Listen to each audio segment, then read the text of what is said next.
It will be the first cabinet under the presidential system of government that came into being following the passing of the 2010 constitution.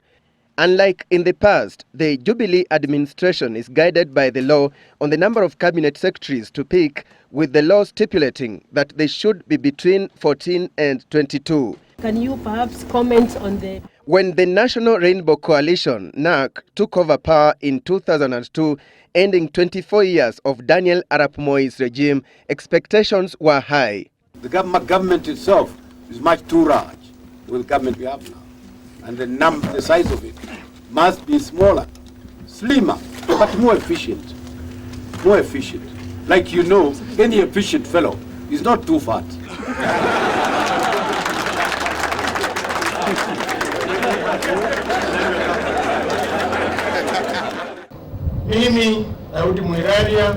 The former president named his cabinet on the 3rd of January 2003. He trimmed the cabinet from over 30 to 25 ministries, including the Attorney General and the Vice President. He reduced the number of assistant ministers from 39 to 24.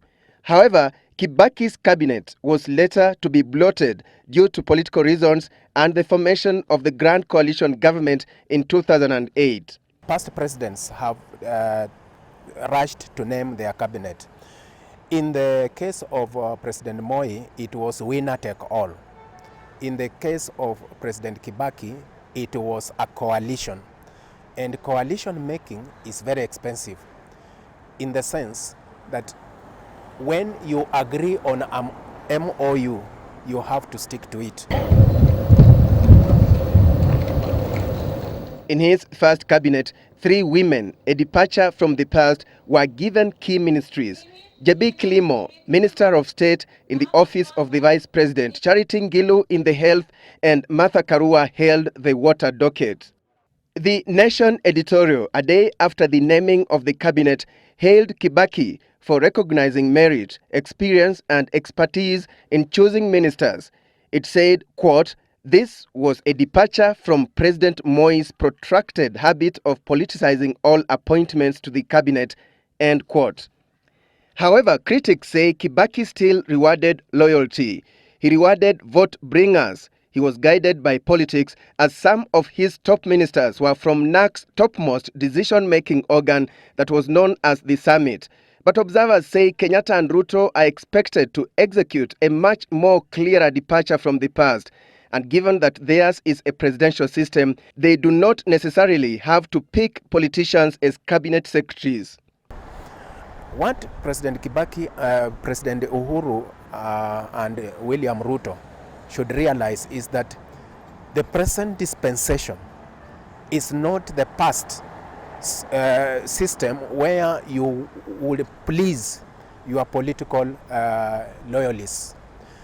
The present dispensation is a cabinet of civil servants, just like American style. The Kibaki administration was also accused of being guided by vengeance against civil servants and politicians who worked under former President Daniel Arap Moi's regime, and by extension, that was perceived to be a war against the Kalenjin community. The matter of forming the new government has nothing whatsoever to do with government which were there in the past. Those ones, their time and place are finished. They may not be good, but there are some who might actually serve the next government with loyalty. So it is a tricky situation.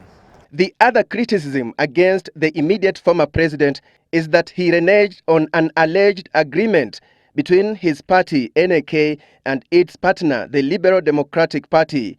He ignored certain names LDP leader Raila Odinga had proposed, Oburu Oginga and the late Job Omino, and picked new names, Raphael Tuju and Ochilo Ayako. And that was the beginning of suspicions between the two sides. And once somebody reneges on an MOU, that will be the beginning of the problem. As a departure from the past, President Kenyatta and Ruto's appointees will have to undergo vetting by the National Assembly. their coalition agreement is also legally binding. New developments that analysts say may help correct the past missteps. Alex Chamwada for Citizen Live at 9.